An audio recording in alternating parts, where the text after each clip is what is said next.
isa't isa. Yun. Samantala, ngayon, ano kaya yung nagugutom ka na ba? Medyo, Nakakagutom, no? ang sarap na pong Ano kumain kaya ang ngayon. niluluto o inahanda ni Tita Winnie o ituturo sa atin ni Tita Winnie ngayong umaga, Tita Wines? Special na special ang ating luto ngayong araw na ito, lemongrass and ginger fillet with stir-fried noodles. Ay, huwag magpanik dahil halos 50 pesos lamang po inyo magagasta at ito naman po petso lang ng manok na nilagyan ng luya at saka tanglad at yung stir-fried noodles, instant pancit canton lang yan. Eto na, Chef Haset, go! Umagang kay ganda, tita. Okay, Haset, so meron tayong petso na manok, anong gagawin Okay, natin? so lalagyan lang natin ng salt. Asin, Ayan. paminta, Paminta. yung ating luyang dinikdik. Dinikdik, tama. Ayan. Or pwede rin grated, no? Ay, oo. And then, ito naman yung dinikdik din natin na Tanglad. lemongrass or tanglad. Oo, paano lulutuin yan? Ayan, so ipapan-fry lang natin siya. Ay, Okay, ganun lang. tapos lalagyan lang natin ng butter. Yung pan. Ayan. So, parang pan-grill din talaga. Okay. O, sige. Habang Okay, nga, so, ako na lang. lagay. Sige, Okay. lutuin mo na yung ating stir-fried Ayan, so, chuva. lipat tayo. Ayan, palit tayo.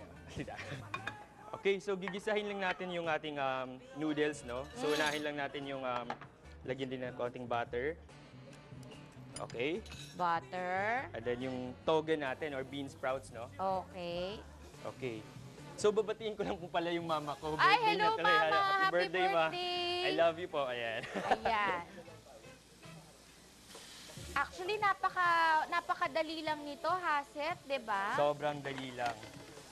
Actually, yung ginamit natin ngayon na noodles, pwede yung instant pancit Sinabi ko canton. nga, Ay, oo, oo, sinabi mo niyo na kasi pala. kanina, instant pancit canton pwede na. Ang nagpapaiba po ng lasa ay yung pagbabad natin sa ng petso ng manok sa luya at Luya. saka sa tanglad. Okay, so lulutuin natin ang ating gulay. Gulay.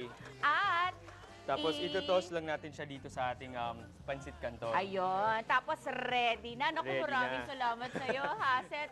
Naku, punta kayo sa kanyang tindahan. Napakasasarap ng cake Mga sa cake. MedChef. Thank Thank you, you, thank you, Haset. thank you. So, ang ating tawag dito, ginger and tanglad fillet, chicken fillet actually, pwede niyong dagdagan ng itlog para magkaroon ng ibang rekado at mas masarap pa. Napakasimple, napakamura, masustansya pa. At masarap. At how is it? How is it? Very good! Isa sa mga sumikat na grupo mula sa Pilipinas Got Talent ang El Gama Penumbra. Magpapakitang gilas mamaya sa pagbabalik ng Umagang Kay Ganda! So good, I got you.